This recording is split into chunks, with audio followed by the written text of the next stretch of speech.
All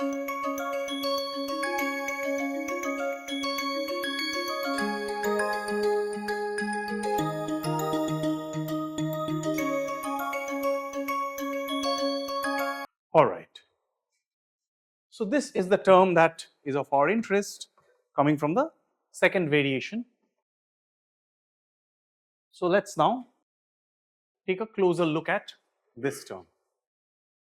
Okay, just for nothing, just like for the sake of it, let's just look at some funny rubbish to begin with.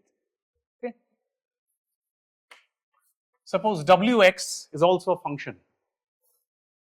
Okay,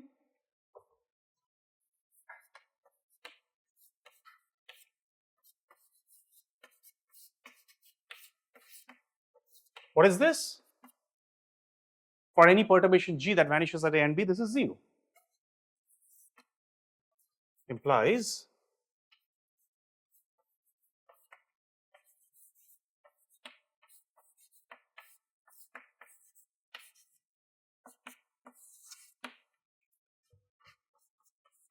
which implies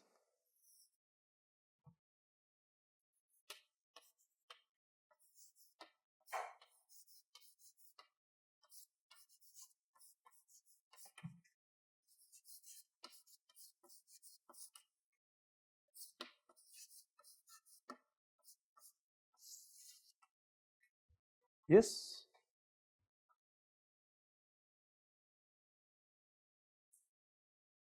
Wx for the time being is just a function. We will impose more and more properties on Wx on the fly to sort of make this term more manageable. For the time being though, if I do, let me know if the color is visible from the back. If I were to now write the following,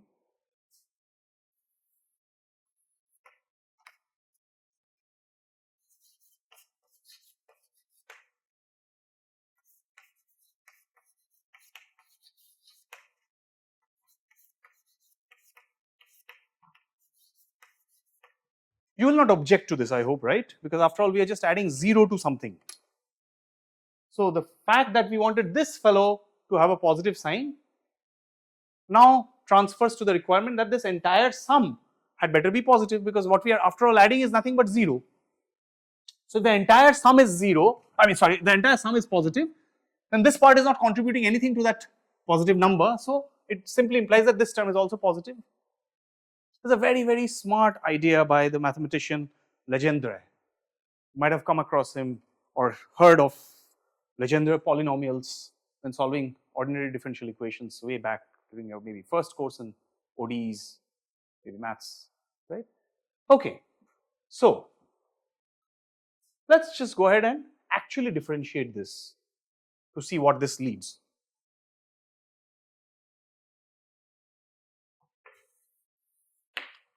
What is this term equal to?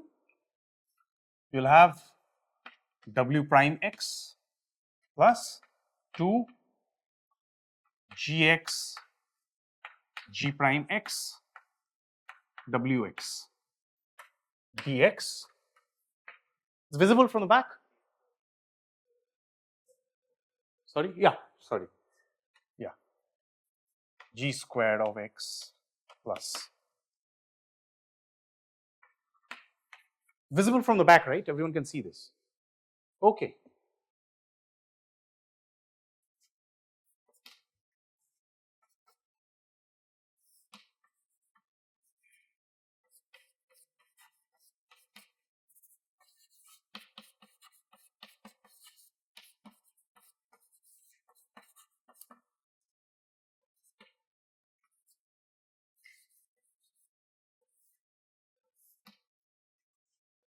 The limits would be applied on, but it doesn't matter, no? It doesn't matter. Oh, sorry. Okay, yeah. Oh, so you mean, yeah, I should have actually written WB GB minus WA GA. Yes, thank you. Yeah, you're right. That's what should have been the term. Yeah. There could be anything. This is G squared, right? Yeah, right. Thank you. So this is essentially 0. Yeah, great. Good observation. Yeah, that was my bad. So this is exactly the case, which means that Wx g squared x between a to b is equal to 0, which of course then leads to this. Yeah, okay, good, thank you. All right, so what do we do now?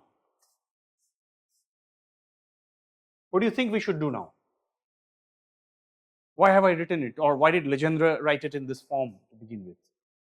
What do you think was his great idea behind this? Sorry? Yeah, so we take like terms together. But what is he actually trying to do here? Any guesses?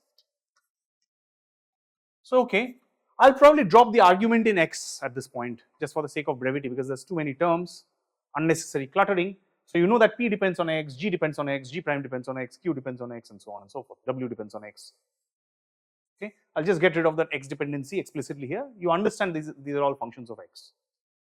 Okay, so what do we have here? P g prime squared. Okay, plus what comes with g squared? Q plus w prime.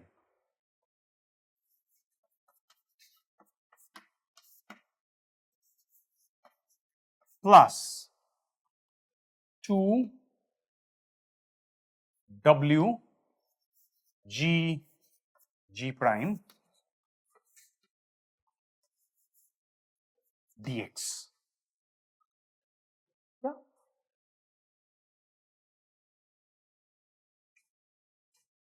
What's so fascinating about this?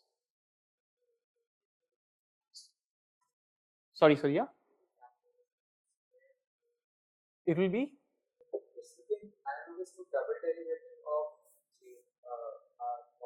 Double derivative, well, it was already the variation, second variation, right? So it involved the double derivatives in any case. The p and q within them contained L y prime, L y prime, and so on. Yeah? L y, those terms were already there. We are not making the L explicit here. Why would someone want to write something like this? Why would anyone want to write any algebraic expression in this form? What could be the great idea behind this? Sorry? Yes. Try and see if this can be made to look like a perfect square. Because if you can make this a perfect square, you're done, right? Because the whole squared is getting integrated, so the integrand is a perfect square, and therefore you're done. So Legendre's idea was, can we somehow make this a perfect square? Well, of course you can, provided you, remember, to begin with, you never imposed anything on W. Now if you impose the condition that, what should be the condition? Come on. What would be the condition on W so that this is a perfect square? It's a cross term, right?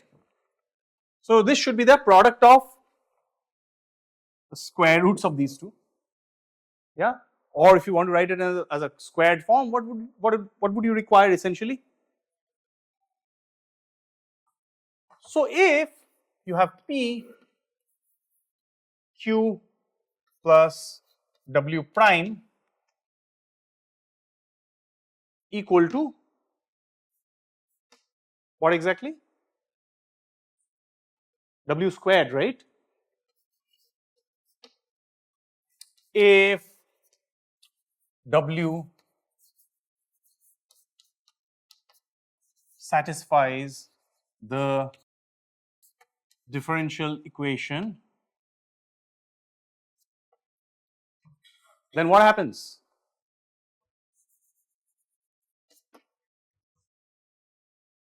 Then what happens to this? Let's call this term as, okay, not, yeah. Yeah, we can actually say it's,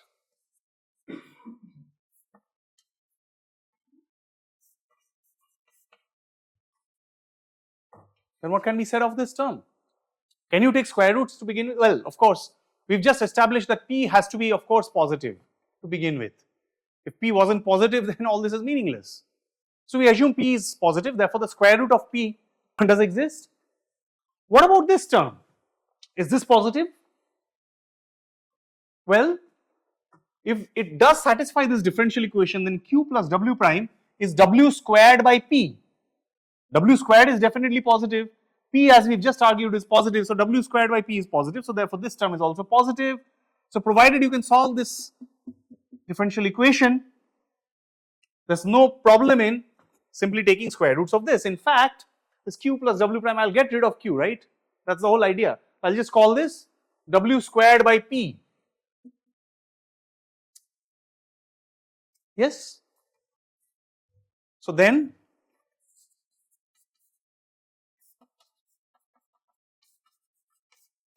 this becomes integration from A to B root P G prime plus I think W by root P, isn't it?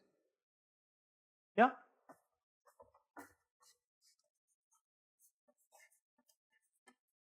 Times G whole squared dx, whereupon you can just pull out the P outside, okay, whereupon you can pull out the P outside and you can get G prime plus W by P G the whole squared dx. Fantastic, isn't it? You solve this differential equation, obtain a solution for W, and immediately it appears that the issue is addressed, that there is a perfect square. Of course, when can this vanish? When can this vanish? It's a differential equation in G. So if it has to identically vanish, then what has G got to be? It's a first order differential equation in G. And you know that G at A is equal to 0. So what has to be true of G? Unless G is identically equal to 0, this can never really vanish. Yeah, but G is identically being 0 means you're not even considering a perturbation.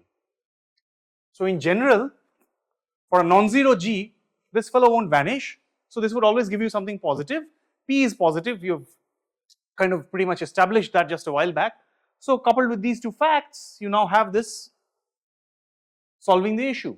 Solve for this differential equation, box it here. Solve for this differential equation and it seems like it's a piece of cake. Yeah.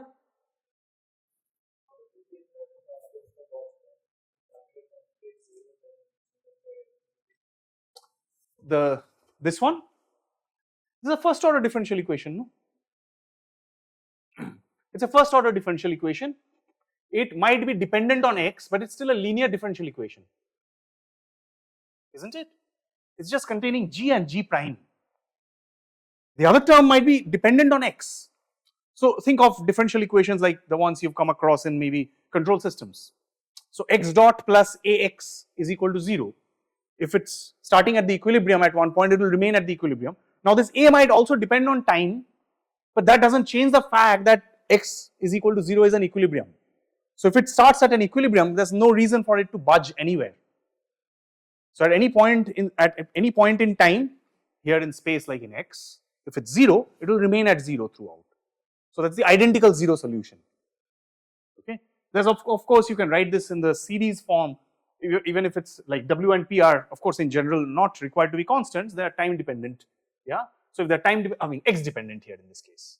So if they're x dependent, you can write that as an integration of some exponential raised to some integration. That's the general solution if you know what I mean. In general, you have e to the ax. Here you will have e to the integration of some function that's coefficient dx. Right now, if you begin your initial condition at 0, there are several ways of doing this. There is of course the Picard's iteration, which gives you the solution of the ODE. Right? This is linear, so it's always going to be Lipschitz. So there's a unique solution. That's another way to argue. One solution definitely is 0, and because that's a unique solution, so therefore that's the only solution, and except for G is equal to 0, the quantity in the bracket can never completely disappear. Okay? All right. Now, what are we to do with this? This seems like it's settled, like Legendre has solved the problem for us. Go ahead and find the solution to this differential equation and seems like everything's right. Let's take a particular situation. Let's take P is equal to 1 and Q is equal to minus 1, right? So then under this, the situation becomes minus 1 plus W prime is equal to W squared, and therefore W prime is equal to 1 plus W squared dW upon 1 plus W squared is equal to dx.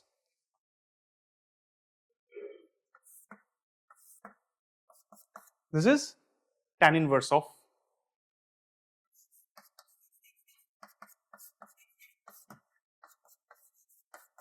in other words, W comes out to be tan of x plus c, where c needs to be evaluated based on some initial condition or something. But the significant point here is, what does the curve of the tangent function look like? Remember, this is pi by 2, pi, 3 pi by 2, minus pi by 2, minus pi, minus 3 pi by 2. So this is your x axis and this is your w axis. Let's just take between this, what does it look like?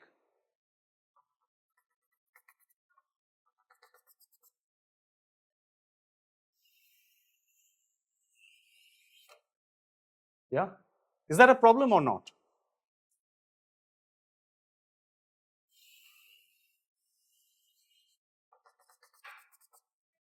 Do you think that's a problem?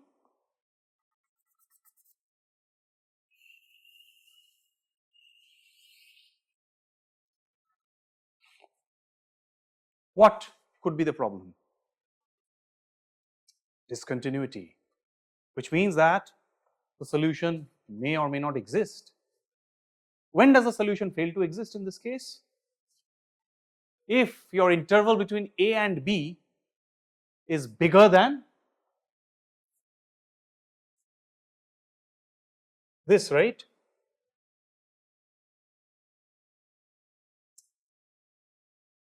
See the point immediately, right? On any interval that's bigger than this pi, you will encounter one or the other point of discontinuity at least, if not more. If you choose bigger, then you might actually encounter even up to 2. So you might be feeling very happy and gloat about the fact that, oh, I've solved this differential equation. But who is to say that this is not a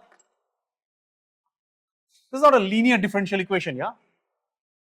It's got a quadratic term here. Certainly not a linear differential equation. So for linear differential equations, you would say, well, there cannot be any finite escape. Finite escape as in, while x remains bounded, y cannot just escape to infinity. Those of you who have done a course on nonlinear systems or are in the early days of that course, you would still recognize that finite escape time is one of the attributes that's specific to nonlinear systems, certain classes of nonlinear systems, but linear systems can never demonstrate such a phenomenon. This is exactly one such situation where it escapes to infinity, yeah, even within some finite interval. So just the fact that you found this, a solution to this differential equation, is no guarantee that you'll be able to use that W. Why is the W important? Because the W was used out here. But what if the W doesn't even exist in the entire interval? So in other words, if you've chosen this interval A to B to be too large, then you might be in trouble. So at points where the solution might not exist or does not exist, these are points that have a specific name for them. They are called conjugate points. A lot of very fascinating facts that I could just drop about these conjugate points. But the fact is that you have to remember, for this course at least, is you have to rule out the possibility of a conjugate point within that interval A to B for the solution to that differential equation W. which means points where W does not exist. Let me give you a more intuitive or geometric understanding of this. So, you've seen these flights when they fly and the flight maps that are given by these websites like Live Flight Tracker and all, right? Those lines seem curved. They of course seem curved because the earth is a curve, right? So, the shortest path between 2 points on a curved surface on this earth is a geodesic. How do you construct the geodesic? You look at that point A and the point B on this curve on the earth and you draw lines all the way to the center of the earth. So, you get these 3 points and then you get the plane. So, along this plane if you now join along the surface, so essentially you have this as your earth, let us say this is a point and this is another point, right, and let us say this is the center of the earth. So, you join these two, so 3 points would form a plane. Now, wherever this plane cuts the surface of the earth, because the curved surface is there, so this will become your geodesic, a segment of the great circle, right. So, you travel along the great circle between 2 points and that is the shortest path, right. Now, the point is this is your point A and this is your point B.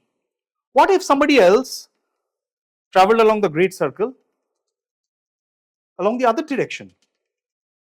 Of course, this is not an optimal path, right. What's the problem here? Suppose you start your journey from A to B and you say, oh, you told me you have to travel along a great circle, so that's exactly what I did and look, I wasted so much fuel. The problem is in traveling from A to B along this part, you've gone more than halfway around the earth and thereby you've actually gone through a conjugate point to A, which is say some A star halfway across, yeah, and that is the problem. That is precisely the problem. In your interval, you've chosen it to be too big between little a and little b, howsoever you represent it on this global coordinate. You've chosen an interval that's actually too big so that it actually contains a conjugate point and therefore even though you think it is an optima, it is not. The one that does not include is actually the optimum path. The shorter path along the great circle will be the optimum path. So, you have to rule out the possibility that there is a conjugate point. Now, one way to do that is to ensure that whatever solution you've got here for W, it exists throughout the entire A to B. Funnily enough, today of course with computations we know, with advancements in computations we know that it's far easier to check about whether a function attains certain values within an interval than it is to check whether a function blows up. I'll give you an instance. If you code on MATLAB and you want to check whether a function blows up, how are you going to set a test for it? You just run the code and hope that you don't run into this NaN, not a number at some point. If it shows up NaN, you say, oh, it's blowing up. But if you give a finite number as your bound, well, it might still have a bound that's higher than that finite number. So, to check computationally whether a function is bounded up to a certain point is a difficult thing. On the other hand, if I say, does this function attain this value within this interval, say a value 5, value 1, value minus 10, value 0, you can of course sketch the function accurately and check whether the function attains such a value or not. That's a far easier thing to do. Back in the day, there was not much difference between these two kinds of problems because ultimately you have to do this hand sketching and all this sort of thing, right. But surprisingly, the technique, the trick that was developed by Jacobi, Legendre of course wasn't aware of this pitfall of his argument here. The idea that the conjugate point is a problem came up much later, and once it did come up, then there's this Jacobi's equation which transfers this test for a conjugate point to a test for whether a function attains a 0 value or not within a certain interval. And I put it to you that in this modern day and age it is much more useful because you can simply plot the function and check whether it has a 0 crossing. Okay. So, let us see what Jacobi did to this particular W here. So, here's his idea.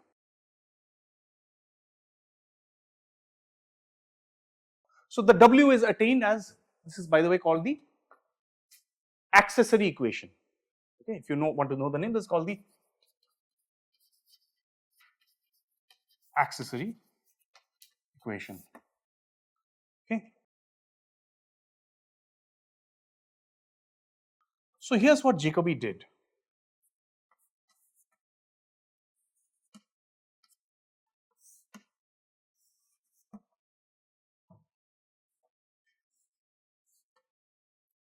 Okay. Now W gets replaced by V. That's the new function V. Okay. So if W is of this form and you want W to exist, what burden must you impose on V? That V had better not vanish throughout the interval. So let's substitute this W of this specific form into this equation here and invoke the condition on V, that instead of saying that W does not go unbounded, we now say V does not have a zero crossing in the interval between A to B. If it does, then that point is essentially where W gets a finite escape and therefore it's a conjugate point.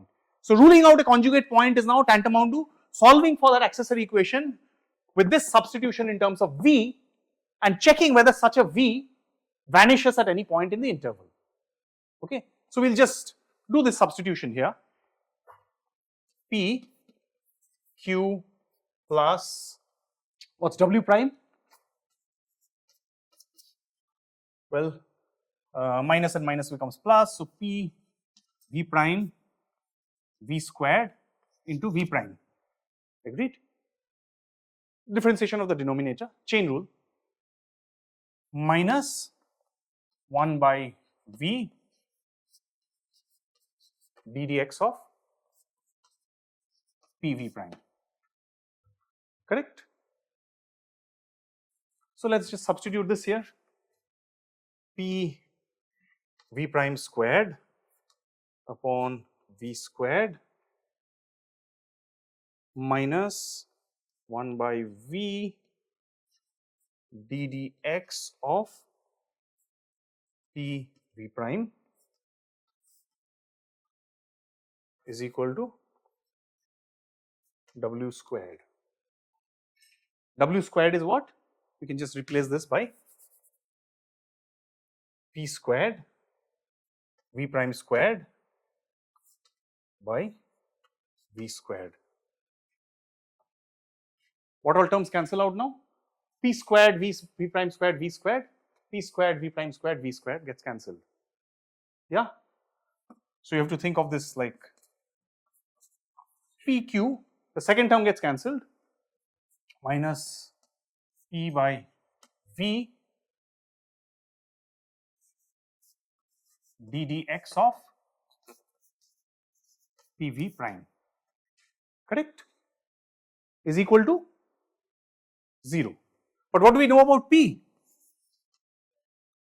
So we can jolly well get rid of P here.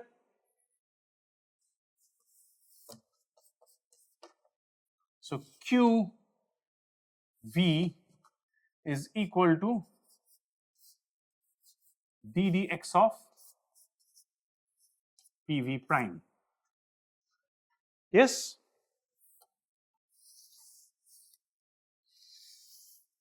That is Jacobi's equation.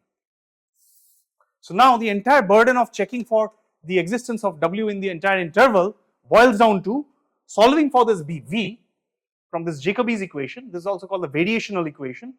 You will see the reason shortly in a few lectures. But now you solve for this Jacobi's equation and check whether this V attains a value 0. Now you will say, okay, what sort of initial conditions to choose? You can just choose V0 to be very close to 0, or rather VA, because our initial point is A, right? So V of A, choose it to be very close to 0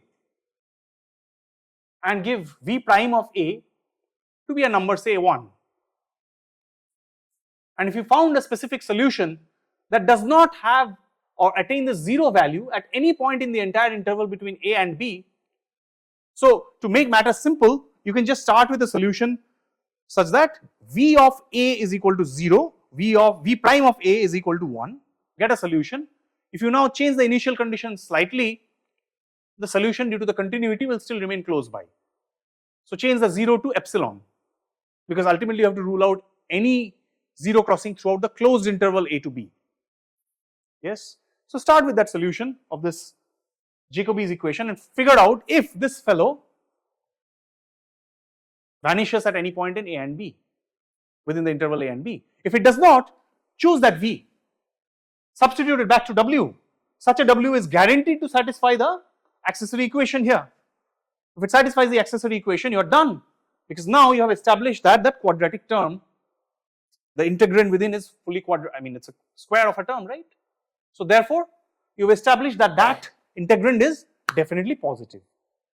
So now it seems that the condition that we really want is the following, that L y prime has to be positive, yeah, throughout the entire interval between A and B, and there should not be a conjugate point in the interval between A and B. Yeah, if you have these two conditions, then you have some hope for an optimum. That means these are necessary conditions, second order necessary conditions. Okay, when we come back, we shall study more in detail about what else we need to impose in order to get a hold on sufficiency. Before coming for the next lecture, I invite you to go through Rolle's mean value theorem and Lagrange's mean value theorem, the connections, because it will really help in the development that we do in the following lecture. So before we meet next, please revise Rolle's mean value theorem and Lagrange's mean value theorem. Those are the things we shall be using in the subsequent development. Thank you.